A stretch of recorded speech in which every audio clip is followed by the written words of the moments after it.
L'image est stupéfiante. Brooke, jeune brebis de 2 ans, monte d'elle-même la rampe d'accès et se couche sur la plateforme mobile. 10 moutons ont été entraînés à réaliser ce comportement.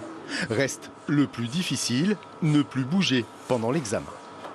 Le mouton doit rester immobile pendant la totalité de l'acquisition IRM. Donc en fait, il doit bouger moins de 3 mm sur la totalité de l'examen. Durée de l'examen, 3 à 5 minutes. Mais auparavant, Brooke est équipée de protections auditives. On place des écouteurs sur les oreilles du mouton pour le protéger du bruit de la machine, parce que le bruit peut atteindre jusqu'à 120 décibels pendant l'examen. Pour réaliser cette prouesse, les moutons ont été mis en condition par la technique du renforcement positif.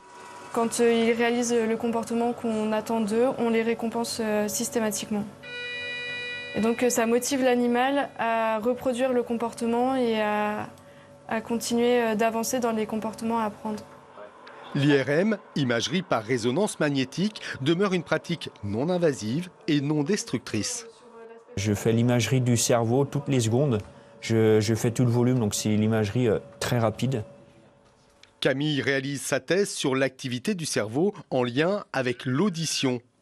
Pendant l'examen, Brooke, Barnita ou Ted reçoivent des sons spécifiques. Ça,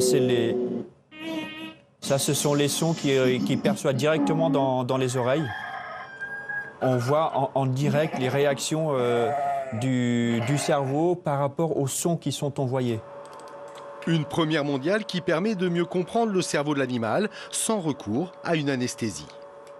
Au début, j'y croyais pas, mais quand j'ai vu la première image qui a été faite, la première brebis qui est passée à l'âge de 9 mois, j'étais vraiment impressionné. Elle a fait les acquisitions et ce qui était très drôle, c'est qu'elle est sortie de la salle et elle est venue ici à l'écran et je lui ai montré son cerveau et elle est repartie. C'était complètement dingue. Hop, allez, venez. Au-delà de l'expérience purement scientifique, c'est la méthode qui se révèle pertinente, la coopération entre l'homme et l'animal.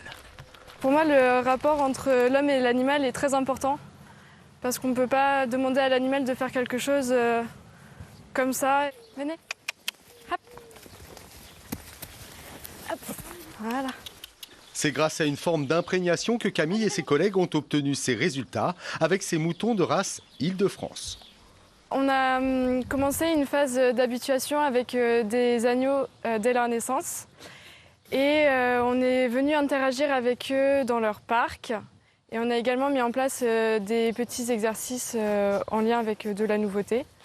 Et à partir de ça, on a sélectionné les 10 agneaux qui étaient le plus proches de l'homme et qui acceptaient les exercices proposés.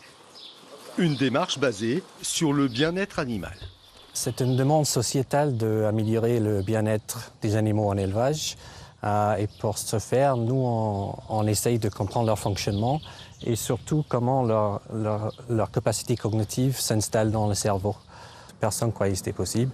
Donc, dans un premier temps, on a montré que c'est complètement possible de faire.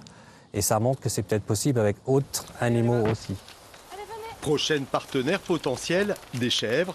Cette étude fondamentale pourrait déboucher sur des applications concrètes, la tonte des animaux ou les soins vétérinaires.